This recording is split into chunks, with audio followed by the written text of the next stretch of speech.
Sebastian Baste Duterte.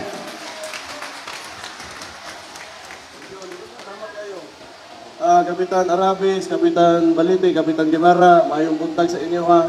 Salamat kayo sa inyong pag-attend sa tuang barangay serbisyo publiko. Kunya katong pagkuan, dali sa inyong mga constituents diri para ma-engage nato sa itong mga opisina no. So gusto ko na ko batayon nato ang konsehal si Teco Campo, palakpakan nato Teco Campo. Kunya dapat si kuan Councilor isa ganin. Cookie. Si Cookie Bunggoyan, palakpakan nato. Duha man gud sila to igsuon na usa mo na maglibog ko usa kanya parehog nang gwapa. May buntag sa inyong tanan. Salamat kayo sa pag-adto ninyo diri. Unang-una sa tanan magpasalamat ko sa mga taga-gobyerno na naa karon no.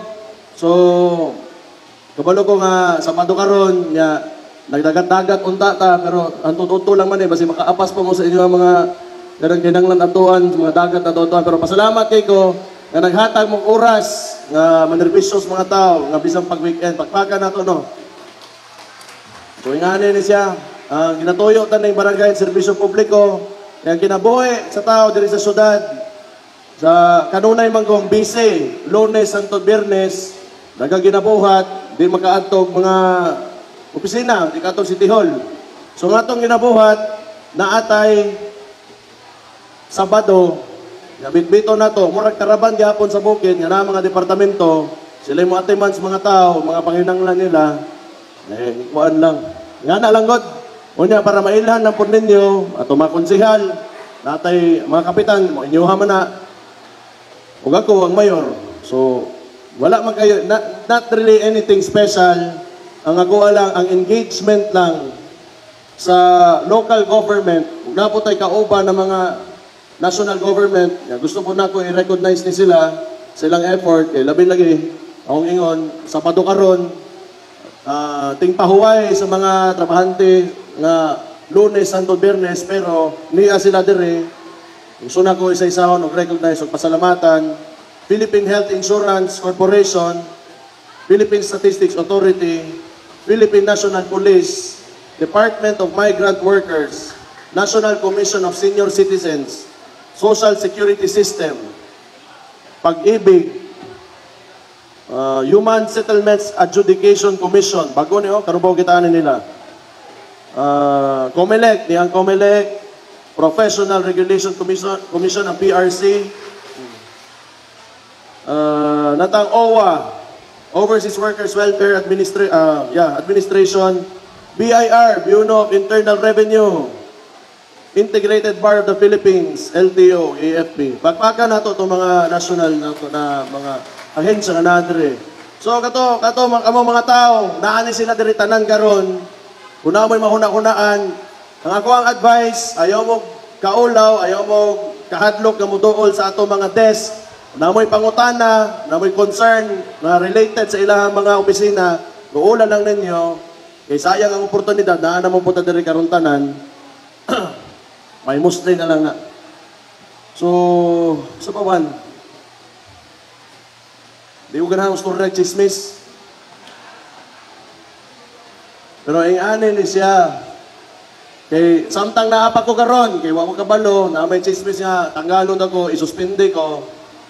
Ang ako alang, padayon lang yun mo. Kung unsay status ko, unsay may mahitabo, mawa ko, gani. Kung unsay patagan na to, total, hapsay man ang syudad, okay man, so far ba, sa mga niaging kuan. Pero chismis lang mana, kumanggod, hulato na itong maabot na yun. Unya, padayon lang mo. Importante manggod, kita mga taga-gobyerno, ang politika, gubot, yun na siya. Kinontrahay na kanya-kanyang styling usa, kanya-kanyang styling usa. At the end of the day, gusto na mga vested na interest ang mga tao sa posisyon. Ana na siya. So, bahala sila unsay pamaagi nila. Napugoy ako pasagdi na ninyo, importante ka mong naa sa gobyerno, labi na itong mga plantilya, ng mga trabahante diha. At imanalang gid buhatan lang gid ninyo inyong trabaho, ipadayon lang ninyo ang serbisyo sa tao. Kay total, obligasyon na nato o gisilduhan ta sa tao, pinaagi sa buwis para naatay panginabuhi, which is ang kaning posisyon nato sa gobyerno. So So masag unsa may mahitabo diha, bali man ning kalibutanan ni magkinaunsa, ang ato ang responsibilidad, ug atong obligasyon ang mga tao, ibutang ta dire aron maorganisa ang society. So kamo, naamoy mga sari-sariling mga opisina, naamoy sari-sariling mga responsibilidad, buhata lang ko ninyo, padayon na mo. Ang Davao, medyo okay ni siya, highly democratic, ang tao kay Bao, maguna-una, kabalo sila sa 11 mga katungod nila. So, ana lang, balansihay lang mo, padayon lang mo.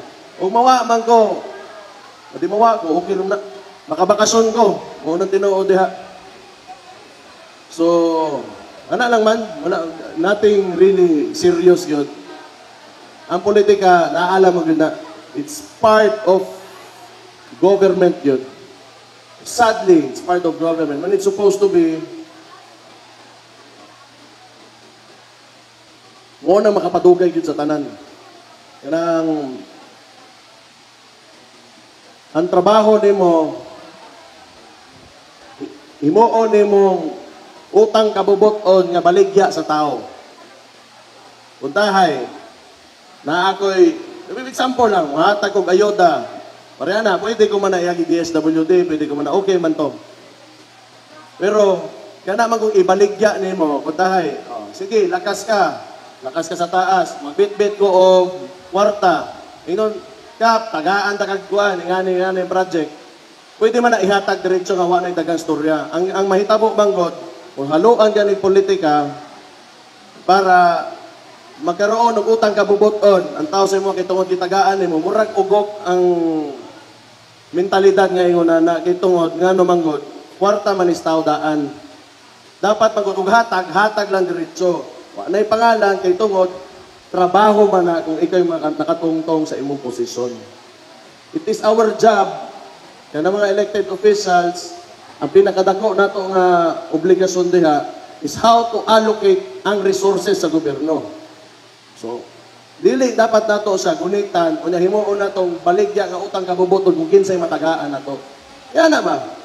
Kung politika may istoryaan, mao man ang sakit yun sa Pilipinas. Kada gani, magutang ka, kadang nay, say ayuda o nay ngani nay ana. Magpasalamat ka sa Kapitan Dili, magpasalamat ka sa taxpayers nga ni-participate sa inyong gobyerno. Nga ni-cooperate sa LGU or sa, the National Agency, the BIR. Kwarta man as tao, di na kwartas politiko. Dagang salamat sa inyong tanan. May buntag sa inyo ha.